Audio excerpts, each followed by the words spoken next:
Well, a very good morning, good evening, good afternoon to you. I really hope that you're having a wonderful day wherever you are in the world, that life is being kind. Here in Western Australia, the weather is actually quite interesting. It's not as hot as usual. I'm hoping it's not going to be a really long video.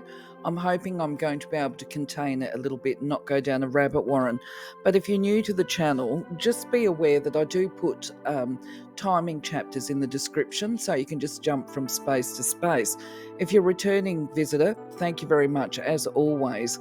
Today is going to be a little bit different because I had the community event. I did the tarot night on Wednesday night for the first time, so there was a lot of take-home learning lessons for me, and I'm genuinely, most sincerely hoping that a lot of the people that attended will actually now be subscribing to the channel and watching the Sunday yarning, because there was a lot involved and a short space of time, and it was quite limiting for me to be able to make contact with each individual.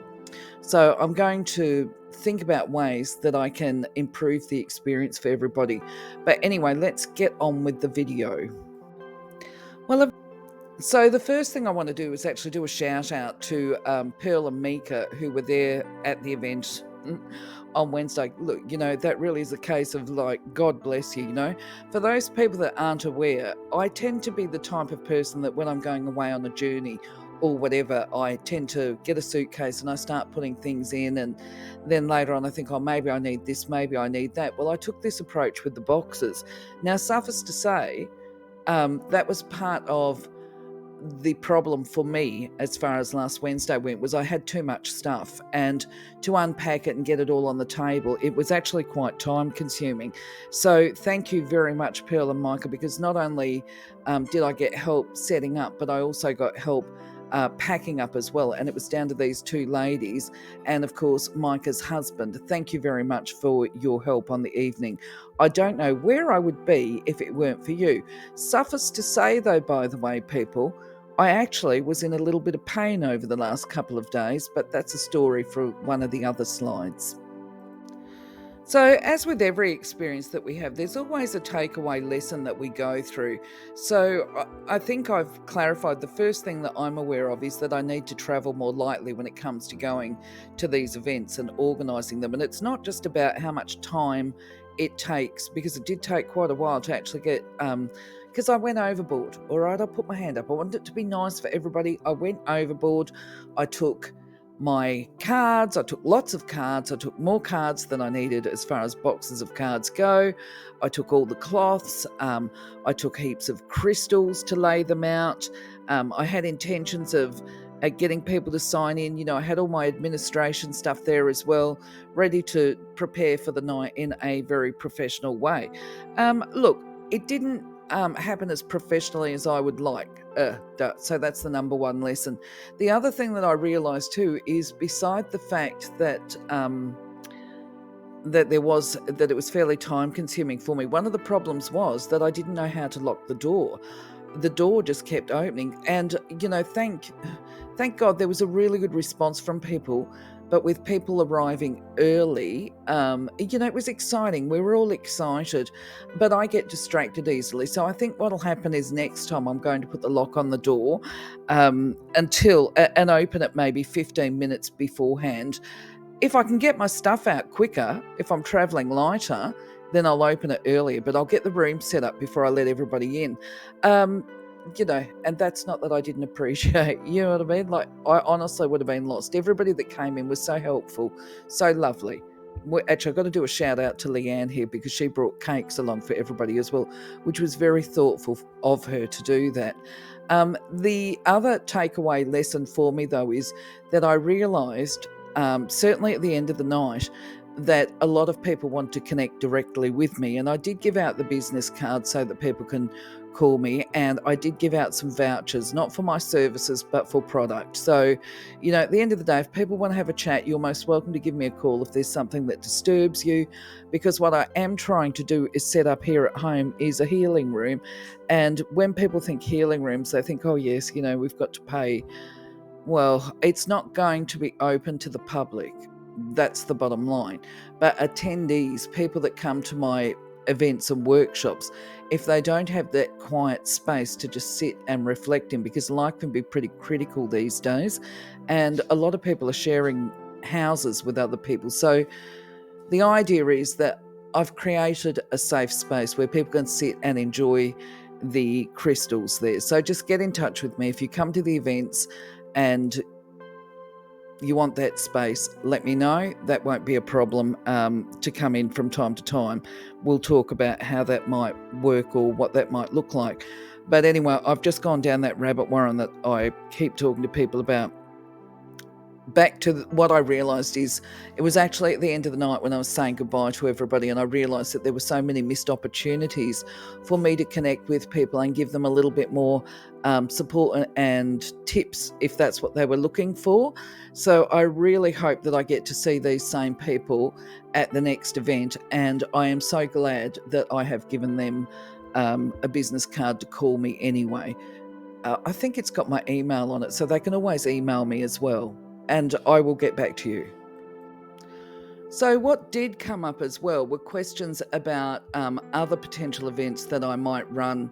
And so they are future possibilities, and I'll continue to look at how I might do this. I was asked about whether or not I would be teaching tarot. Not at these events. They're not actually a 2-hour event with 25 people attending, or even, I think we had more than a couple of no-shows. It was fully booked. There was 25, and I think we ended up with about 18 attend. So that's a lot of numbers there over the space of 2 hours. So as far as teaching tarot, yes, I've done it in the past. Yes, I've run tarot workshops, not workshops. You know what I mean? Yes, I've done it in the past, but the problem is when I do workshops, they're usually over 2 days, and they're usually about 6 hours for each day. Of course, there's lunch and a coffee break and things like that, but it's quite involved. So I haven't ruled out the idea of delivering tarot workshops, but they would actually be paid, because I don't think I mentioned to everybody at the night, but I had to pay for the room, the venue. So I wouldn't be in a position to be paying to hold free events for people over 12 hours. That just would be ludicrous, actually. Now, the other future possibility, or a potential, is that I was approached by one of the gentlemen there, and in fact one of the ladies. I'm not going to mention their names, but they do live local to Perth, and they are interested in getting together and running healing nights.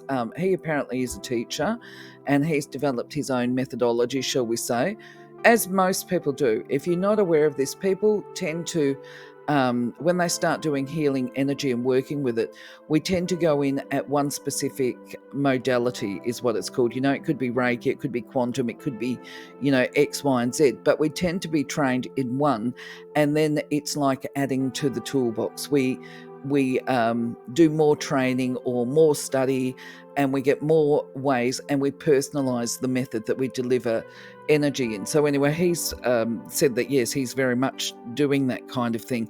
The other lady works with crystals, or has done in the past. So who knows, we might be able to get together, the three of us, and do healing workshops as well. Another person asked about whether or not I would be running meditation groups. Look, that's not outside the realm of possibility either. I haven't done it. Just let me clarify that. I haven't done it in a long time, but it's something I particularly enjoy. And I still have a lot of meditative scripts for guided visualized meditations.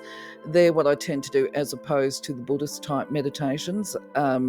So I've got quite a few of those, and it would be really nice to actually do that. And I think that I probably could deliver that in the venue that I was using for the tarot down at the community centre. But I think, in all honesty, if I was going to do that, there would be a door fee.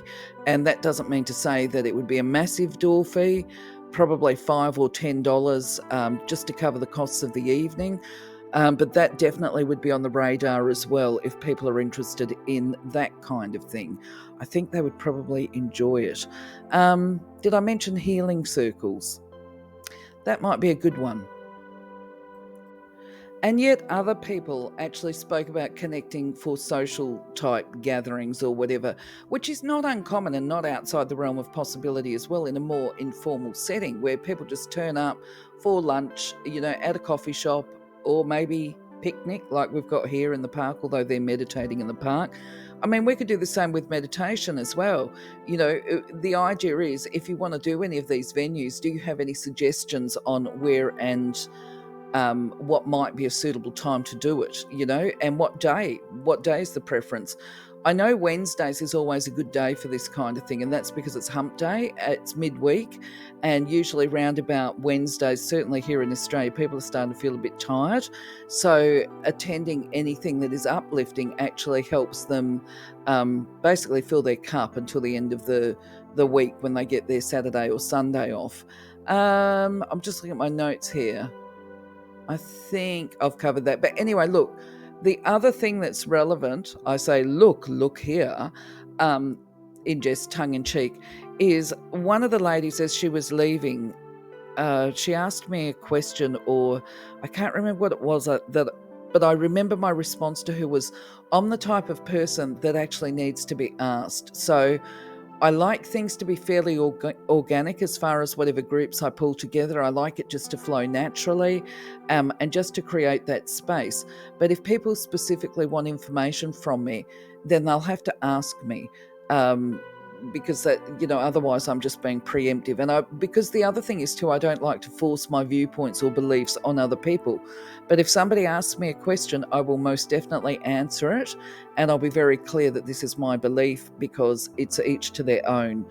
So I try and keep that professional separation, if you like, and respect for other people's viewpoints and means of living differently, if you like. Now, speaking of questions, there was one lady, I'm not going to mention names here. She arrived with a little crystal in her hand.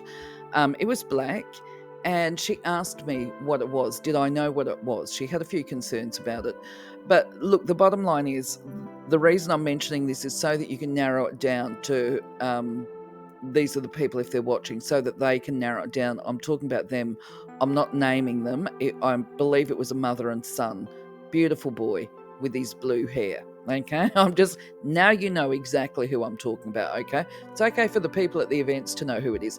But anyway, the lady had a black rock. If you recall, on the evening, she asked me what it was, and I recall my response immediately was, I think it's Nuumite. And then I second guessed myself, and I was like, oh, now if you remember, we rolled that crystal around. We were looking for what we call the flash, the color within the crystal. And I found a little bit in there, and I said, oh, I'll correct myself. It's Hypersthene. I believe it's Hypersthene. Now, as you can see, looking at these images here, it's actually, there's a lot of similarity between Nuumite and Hypersthene. So I'm just sort of thinking how to convey this. Hypersthene is definitely the crystal on the left, okay, or the image on the left. The other three are all Nuumite. So you can see that there is a lot of similarity there. The thing is, even on the night, I recognised that the crystal that I was looking at didn't look exactly like the Hypersthene that I'm used to looking at.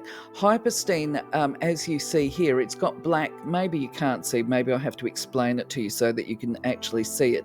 It's got this black body of rock, and it has a silvery greyish type streak that runs through it.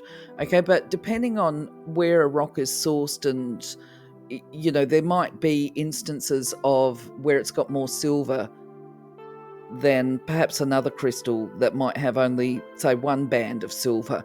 It just depends on where it's been sourced from, and which part of the rock has been tumbled, if that makes sense.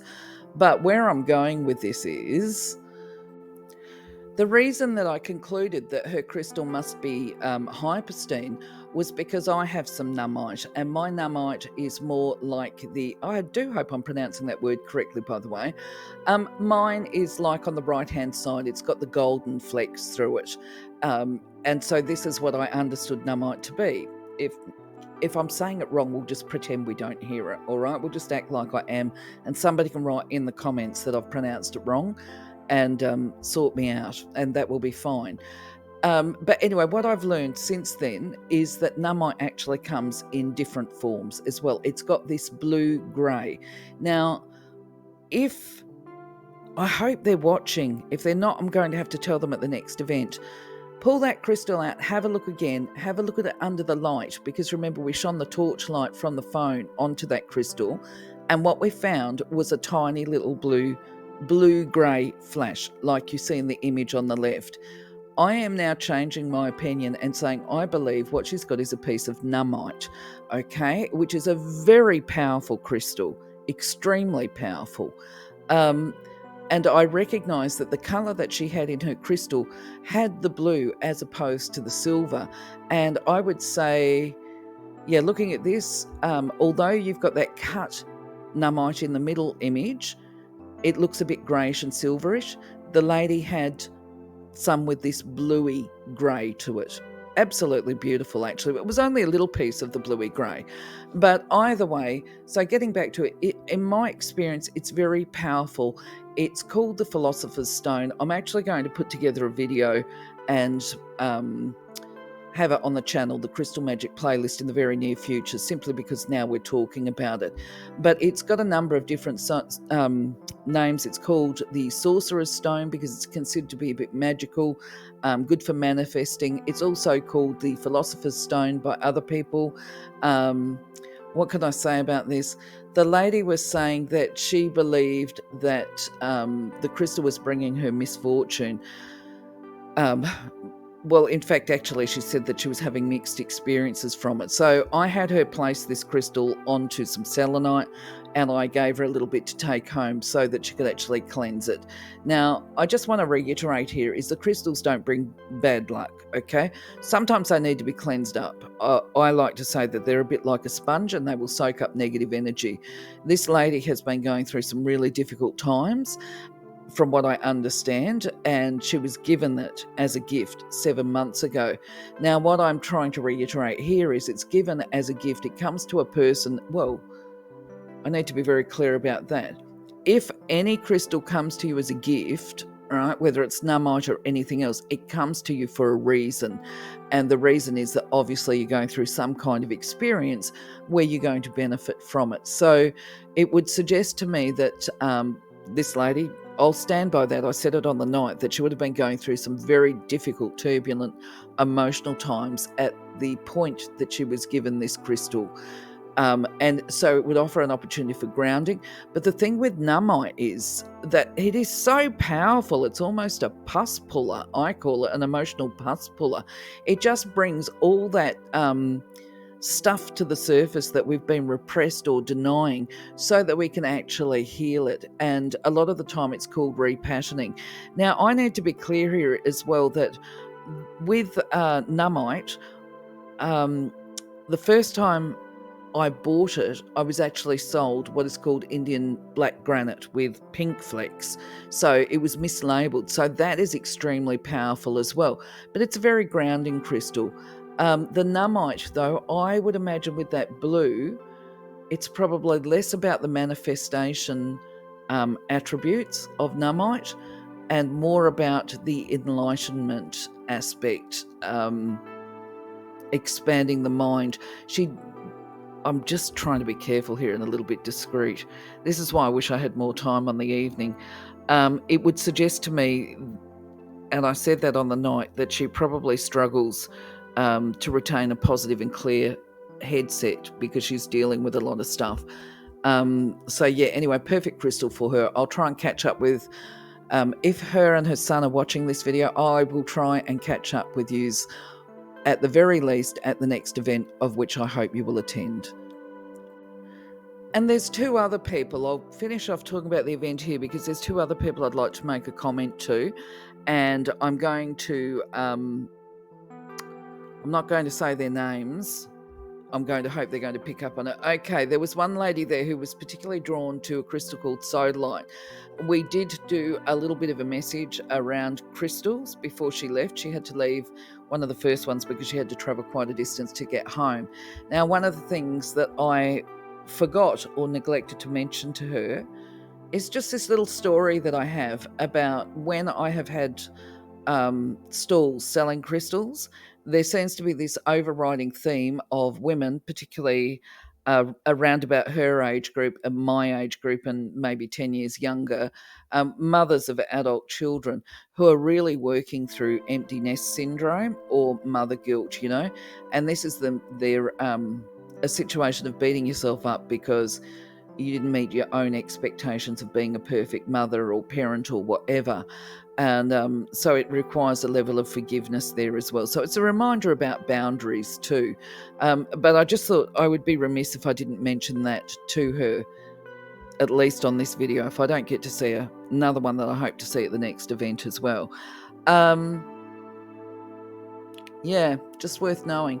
Okay, now the other one that I'm sort of stalling on and left till last was that there was a lady who I did do a tentative reading on, and she actually left. We did a healing prayer almost at the end of the night, and she left, I think, directly after the prayer. So it would be interesting to know whether or not she was overwhelmed, if she felt energy or whatever. But either way, I had just given her a tarot reading, and it was a demonstration to two other women that were trying to learn how to use their deck of cards as well.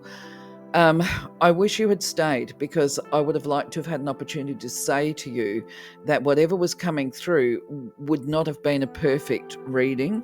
I would have liked an opportunity to make sure that you were comfortable with whatever messages that you were given, because the reality is, if a person is not comfortable with the messages that are conveyed during a reading, then that's on us, the readers, the information providers.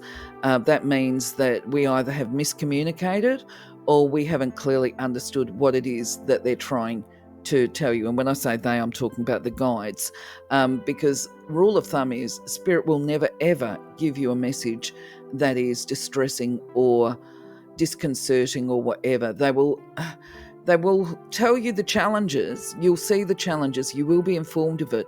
But usually there is a situation where the challenges are there, but they also offer suggestions. This is what I believe they do anyway, on how to navigate those challenges coming forward. But they will never ever tell you what you need to do. Okay, they'll just highlight certain things, the good, the bad, the ugly, because life is about ups and downs. But anyway, I'm very hopeful also that I will get to catch up with you. If not next month, I know that there's a gathering I think that you will be going to in about a fortnight, and I'll be there as well. So hopefully we'll get time to catch up. So now for the crystal update and the channel update. And bottom line is, I've been pretty busy. I've been getting carried away, okay? I can't help it. I just love crystals, all right? So my order of Desert Rose is pending. It hasn't arrived yet. It's held up somewhere in transit, and I'm sure it can't be that far away. I also like to believe that I've found a very good supplier of amethyst, Brazilian lapis, and some really beautiful rose quartz. And of course, once again, I won't know until I actually have it in my hand, because I'm importing it. And that means that, yes, I'm not getting to hold it, which is what I recommend to people. If you're going to buy, hold it first. But sometimes we have to buy online, so I've had conversations. I'm hoping it's going to be good quality. I've also got some golden healer tumbles on their way, and I am so excited about that, because I actually want to start wearing it. I want to test it out as wearing it daily kind of thing in the little bags that I've got. I've also got some blue and green aventurine on the way. They are another truly beautiful crystal and quite well recommended. Hopefully I've managed to source some good quality citrine tumbles. As always, the telling's going to be when it arrives. And part of what I've got on the way to me is some black obsidian and some what we call mookaite. I've never worked with mookaite, and I really want to give that one a go as well. It is actually, interestingly, it's sourced here in Australia, Western Australia. But to get it in the tumbled form, I've had to go overseas for it. So I will check it out and let you know when it's all arrived. If I haven't created a video for them, which I don't think I've done black obsidian yet, I will definitely create one. I don't know if I've done the citrine video. I might have. But either way, if I haven't done the videos, I will create a video. If I've done the video already, then I will update you of my experiences working with the crystals on the Sunday yarning. So as far as video being published goes, yes, you will have seen Chiastolite, also known as fairy stone or cross stone, loaded this week. So that's there for you to explore at your leisure. I'm just thinking there's one I haven't put a short up for. That's because actually I've been a bit fatigued, and it was more about actually having to carry my boxes to that event. They were so heavy. Actually, I probably should have done a separate slide for that. It's quite amusing in hindsight. They were so heavy. I actually had to go to the chiropractor, and he said to me, "What have you been doing?" And I said, "Well, I used to be really strong." And he looked at me and he said, "And I used to be really young." So yeah, I was a bit over ambitious there, but anyway, I've been a bit delayed with putting them up and publishing them, and that's why. It was the golden healer video. That's right, I now remember. So yes, I've loaded the golden healer. That's published, but I've still got to do the voice recording actually, by the time you get this video, it will actually be loaded. So I've still got to load the short for golden healer, and then that will be public as well. So because Hypersthene came up as a topic of conversation at the tarot night, I've decided to do the video on this. I've just got to do the voice recording for this one, but this will be scheduled for Tuesday or Thursday next week. I haven't decided yet. And also, next week, you can expect to see the video on Turquoise published. I try and keep a little bit of a selection happening there. And of course, Turquoise is a beautiful crystal, very much for enhancing communication, especially for those of us. I'll put my hand up that can be quite a direct speaker. It helps to make us a little bit more sensitive, I think, in our speech, and a little bit more subtle. Amongst other things. But anyway, that video is going to be out next week. Just a brief reminder, a look at the other videos that, or the other playlists that we've got on the channel. There's something for everybody. If you're not really if you're one of those people that's a bit on the skeptical side and goes like, "Oh my God, really? No, not fairies. We're not talking fairy crosses."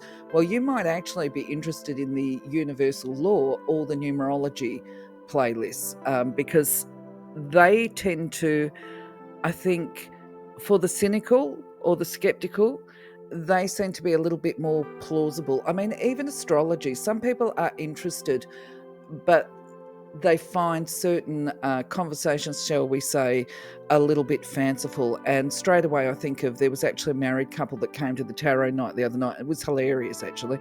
She's beautiful. She's very much into clairvoyance and the psychic gifts and all the rest of it.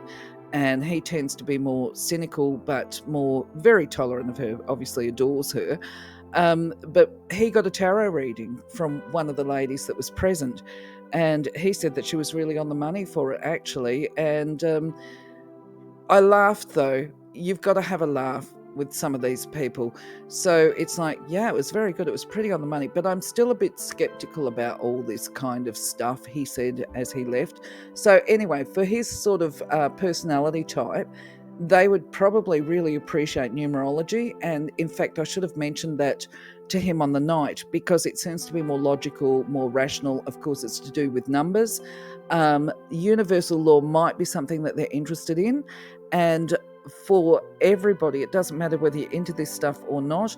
I've got some of the evidence-based, science-backed health and wellbeing strategies, as well as the metaphysical too. So I try and put something in for everybody.